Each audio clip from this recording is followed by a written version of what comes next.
Anong mensahe ang kailangan nyong malaman ngayon o within 1 week from now?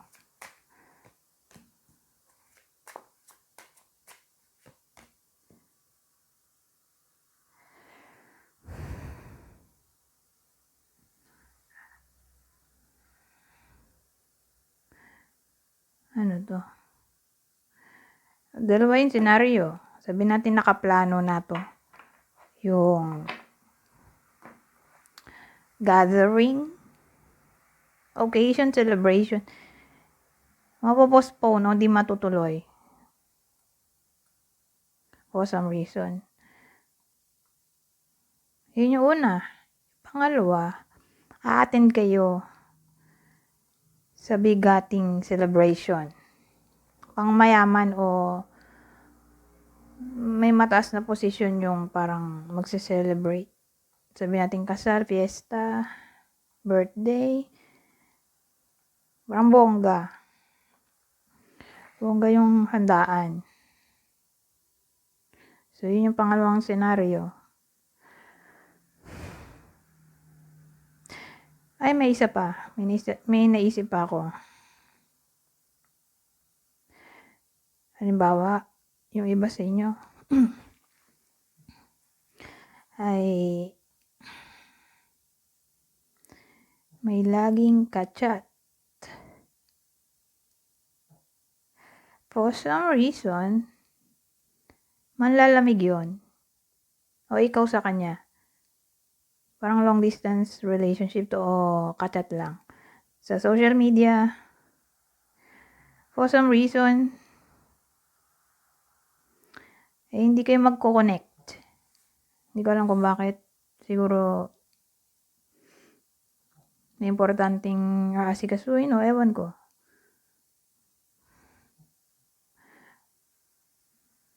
Parang manlalamig kayo sa isa't isa.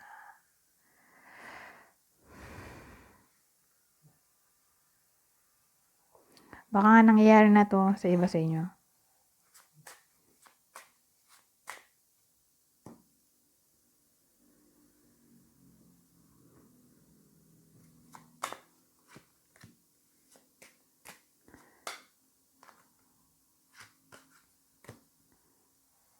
Ano yan? Well, yung sinasabi kong manlalamig, connected siguro dito. Diba di mag-uusap yung magka-chat sa social media. Di sila mag-connect, diba? For some reason. Kasi, kaya pala ganon ay may malalaman yung isa sa kanila na pwedeng, yun ang magiging reason kung bakit manlalamig yung isa sa kanila sa dun nga madidiscover o discover na something.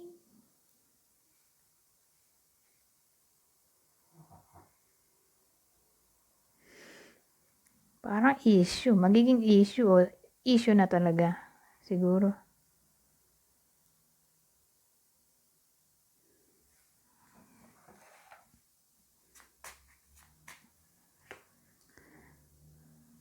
O sabihin natin kung di man ganun. Ewan ko, for some reason, bigla na lang nag-private. Yung isa sa inyo, gusto ng privacy. Anyari.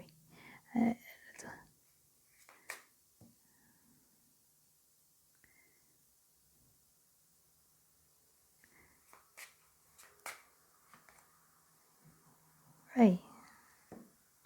Sumama to. Naging 3.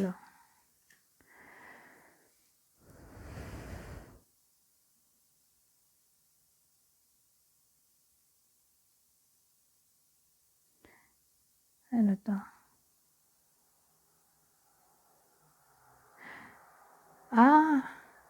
Para dun sa nangyayari na sinasabi kong no contact.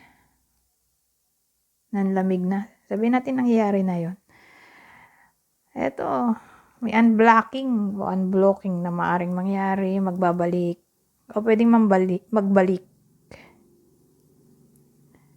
yung taong to na nawala sa buhay ng iba sa inyo, lalo na kung lalaki. Lalaki yon, yung nang block o nanlamig o hindi na nag-connect, ginost o nang ghost. Lalaki.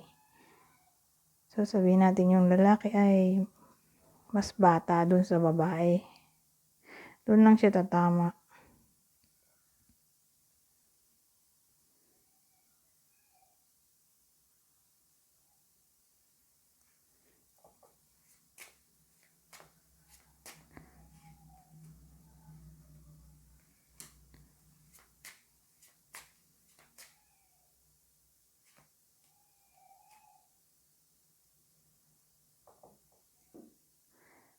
Oo nga Mag-reconnect. Wow. Ito magandang I-end ko na kaya dito. I-end ko na to. Mag-iiba na ako ng deck. Kasi maganda yung combination. Magre-reconnect nga sila Tapos this time, may consistency na. O sabihin natin stability. Hindi na mawawala yung nawala. Kumbaga, ewan ko. May healing ba? Parang ganun. Reconciliation siguro. Posible. So again, applicable lang to kung yung nang-block o nang-ghost ay lalaki. Tas yung lalaki yung mas bata dun sa babae.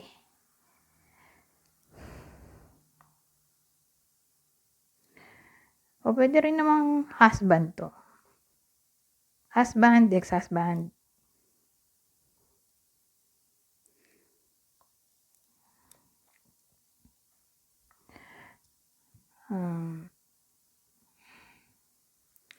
Baka mag-lead sa marriage. OMG.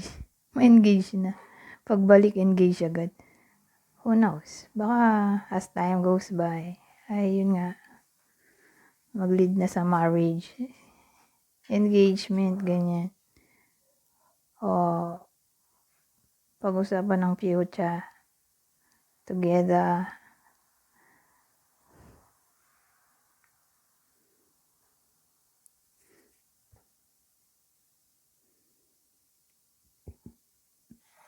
Anyways, kuha tayo ng ibang scenario dito. O info. Ano to? There's something beta tungkol saan? Mga tayo dito. Abundance. Ano yun?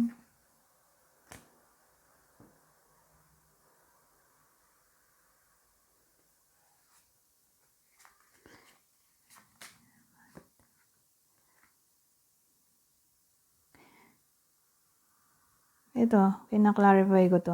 Ito, wag na to. Ito lang.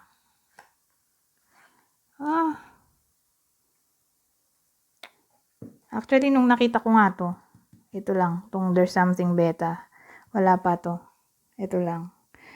Di ba may magbabalik nga? Tapos naisip ko, ang ganda nung sinabi ko dito. Na willing na nga magstay. Ganyan, mukhang nagbago na yung lalaki. May reconciliation. Kaya lang nakita ko nga to, there's something beta. Parang ang dati. Hindi siya yung the one. Tapos nakita ko pa to, abundance. Ibang meaning ng abundance ay new, something new. New job, new relationship. O new source of income. O money. There's something better, new. Diba? New connection. Tapos kinalarify natin, mukhang dun talaga tumama Ito kasi moon, pwedeng feelings to. Pwede rin namang work.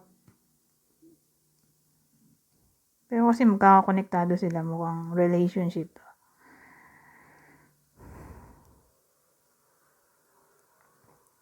Eto siya. Magbabalik. Susuyuin ka. Kaya lang nga, kapartner niya ay cross. Kasi burden yan.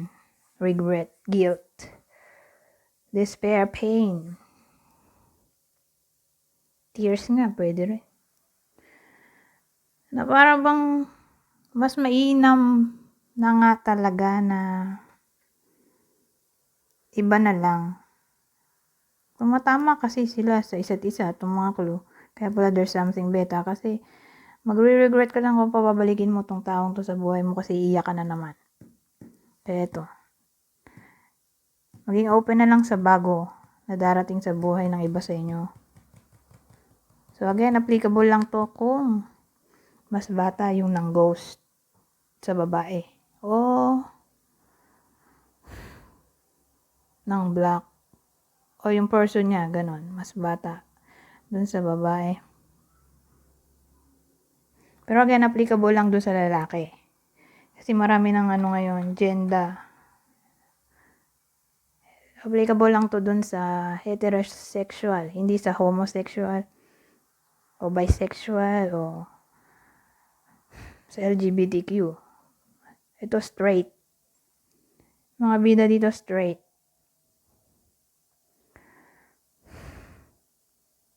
Anyways, hanggang dito na lang. Goodbye for now.